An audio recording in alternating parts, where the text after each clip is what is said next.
ತಿಳ್ಕೊಳ್ಳಿ, ನಮ್ಮ ಅಜ್ವಾರದ SC/ST ಸಮುದಾಯದ 4 ಜನ ಯುವಕರು, ಒಬ್ಬ ಹುಡುಗ ಮೊಬೈಲ್ ಶಾಪಲ್ಲಿ ಕೆಲಸ ಮಾಡ್ತಿದ್ದ, ಇನ್ನೊಂದು 2 ಹುಡುಗರು ಡೆಕೋರೇಷನ್ಗೆ ಹೋಗ್ತಿದ್ರು, ಒಬ್ಬ ಹುಡುಗ ಡಿಮಾರ್ಟಲ್ಲಿ ಕೆಲಸ ಮಾಡ್ತಿದ್ದ. ರಾತ್ರಿ ಸ್ನೇಹಿತರು ಕ್ರಿಸ್ಮಸ್ ಹಬ್ಬಕ್ಕೆ ಹೋಗಿ ಬರೋವಾಗ ಆ ಕಡೆಯಿಂದ ಶಿಡ್ಲಘಟ್ಟ ಕಡೆಯಿಂದ ಟಿಪ್ಪರ್ ತುಂಬ ಫಾಸ್ಟಾಗಿ ಬಂದಿದೆ. ಆ ಟಿಪ್ಪರ್ನ ನಿರ್ಲಕ್ಷ್ಯದಿಂದ 4 ಜನ ಯುವಕರು ಪ್ರಾಣ ಕಳ್ಕೊಂಡಿದ್ದಾರೆ. ಸೊ ಈಗ ಅವ್ರ ಮನೆಗೆ ಹೋಗಿ ಸಾಂತ್ವನ ಹೇಳಲಾಯಿತು. ಈಗ ಪೋಸ್ಟ್ ಮಾರ್ಟಮ್ಗೆ ಹೋಗಿ ಇದು ಮಾಡ್ತಿದ್ದೀನಿ. ಮತ್ತು ಈಗಲೇ ಜಿಲ್ಲಾಧಿಕಾರಿಗಳ ಮನೆಗೆ ಹೋಗಿ ಭೇಟಿ ಮಾಡಿ ಅಜ್ವಾರದ SC ಸಮುದಾಯದವ್ರಿಗೆ ಇಮಿಡಿಯೇಟಾಗಿ, ಈಗ ಸ್ವಲ್ಪ ಸ್ಮಶಾನಕ್ಕೆ ಜಾಗದ ಸಮಸ್ಯೆ ಇದೆ, ಅದು ಇಮಿಡಿಯೇಟಾಗಿ ಆದಷ್ಟು ಬೇಗ ಆರ್ಡರ್ ಮಾಡ್ಸೋಕ್ಕೆ ಈಗ DC ತಹಸೀಲ್ದಾರ್ ಅವ್ರನ್ನ ಕರೆದಿದ್ದೀನಿ.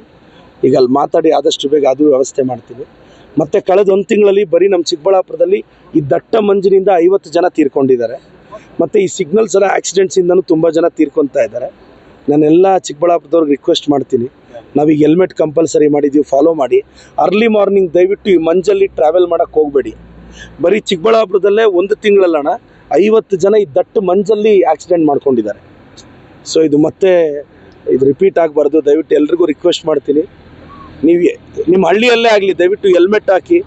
ಆಕ್ಸಿಡೆಂಟ್ಸ್ ಯಾರು ಬೇಕು ಅಂತ ಯಾರು ಹೋಗಿ ಗಾಡಿ ತಗೊಂಡೋಗಿ ಯಾರು ಹೋಗಿ ಗುದ್ಕೊಳ್ಳಲ್ಲ, ಹಂಗಾಗೋಗುತ್ತೆ ಅಷ್ಟೇ. ಪಾಪ ಕುಟುಂಬ ಸಮಸ್ಯೆಗೆ ಸಿಗಾಕೊಳ್ಳುತ್ತೆ. ನೋಡಿ, ಒಬ್ಬ ಹುಡುಗನಿಗೆ 8 ತಿಂಗಳಾಗಿದೆ ಮದುವೆ ಆಗಿ, ಆ ಮಗು BE 3rd ಇಯರ್ ಮಾಡ್ತಿದ್ದೆ ದೊಡ್ಡಬಳ್ಳಾಪುರದಲ್ಲಿ. ಪಾಪ ಮನೆ ಕುಟುಂಬದ ನೋವು ನೋಡೋಕ್ಕಾಗಲ್ಲ. ಸೊ ದೇವರ ಕುಟುಂಬಕ್ಕೆ ನೋವು ಬರೆಸೋ ಶಕ್ತಿ ಕೊಡಲಿ ಅಂತ ಪ್ರಾರ್ಥಿಸ್ತೀನಿ. ನಾನು ವರ್ಷಗಳಿಂದ ಟಿಪ್ಪರ್ ವಿರೋಧದಲ್ಲಿ ಇದ್ದೀವಿ. ನಾನು ಡೈರೆಕ್ಷನ್ ಕೊಟ್ಟು ತಹಸೀಲ್ದಾರ್ಗೂ ಹೇಳಿದೆ, ಅವನ್ನೆಲ್ಲ ಸೀಸ್ ಮಾಡಿರಿ ಅಂತ. ಸೀಸ್ ಮಾಡಿದ್ರೆ ಕೆಲವರು ಉನ್ನತ ಅಧಿಕಾರಿಗಳು ಆಫೀಸರ್ಸ್ನೇ ಬೈತಾರೆ. ನಾವೇನು ಮಾಡೋದು? ಅವ್ರ ಮನೆಗಳಲ್ಲಿ ಯಾವನಾದರೂ ಸತ್ತೋದ್ರೆ ಬುದ್ಧಿ ಬರುತ್ತೆ, ಬೇರೆಯವ್ರ ಮನೆಗಳಲ್ಲಿ ಸತ್ತೋದಾಗ ನೋವು ಹೆಂಗೆ ಗೊತ್ತಾಗುತ್ತೆ? ನಾನು ಆಫೀಸರ್ಸ್ಗೆಲ್ಲ ಡೈರೆಕ್ಷನ್ ಕೊಟ್ಟು ಅವ್ರಿಗೆಲ್ಲ ಅಯೋಗ್ಯರಿಗೆ 20ಅಲ್ಲಿ ಬರೋಕ್ಕೆ ಹೇಳ್ರಿ, ಸ್ಪೀಡ್ ಲಿಮಿಟ್ ಹಾಕ್ರಿ ಅಂದರೆ ಅವ್ರಿಗೆ ಇಷ್ಟ ಬಂದಂಗೆ ಟಿಪ್ಪರ್ಗಳು. ಈಗ 4 ಕುಟುಂಬಗಳಿಗೆ ಯಾವನಾಗ್ತಾನೆ? ಹೈಯರ್ ಅಫಿಷಿಯಲ್ಸು ಬಾಯಿಗೆ ಬಂದಂಗೆ ಲೋಯರ್ ಅಫಿಷಿಯಲ್ಸ್ನ ಬೈತಾರೆ. ಅವ್ರ ಮನೆಗಳಲ್ಲಿ ಯಾವನಾದರೂ ಸತ್ತೋದ್ರೆ ಅವ್ರಿಗೆ ಬುದ್ಧಿ ಬರುತ್ತೆ. ಈಗ ಪಾಪ ತಾಲೂಕು ಆಫೀಸರ್ಸು ಟಿಪ್ಪರ್ಸ್ ಎಲ್ಲ ಹಿಡಿದು ಓವರ್ಲೋಡ್ ಬೇಡ್ರೋ, ಸ್ಪೀಡ್ ಲಿಮಿಟ್ ಬೇಡ್ರೋ ಅಂತ ಹಿಡಿದ್ರೆ, ಈ ಹೈಯರ್ ಅಫಿಷಿಯಲ್ಸು ಮೀಟಿಂಗ್ಗಳಲ್ಲಿ ಲೋಯರ್ ಅಫಿಷಿಯಲ್ಸ್ನ ಬೈತಾರೆ.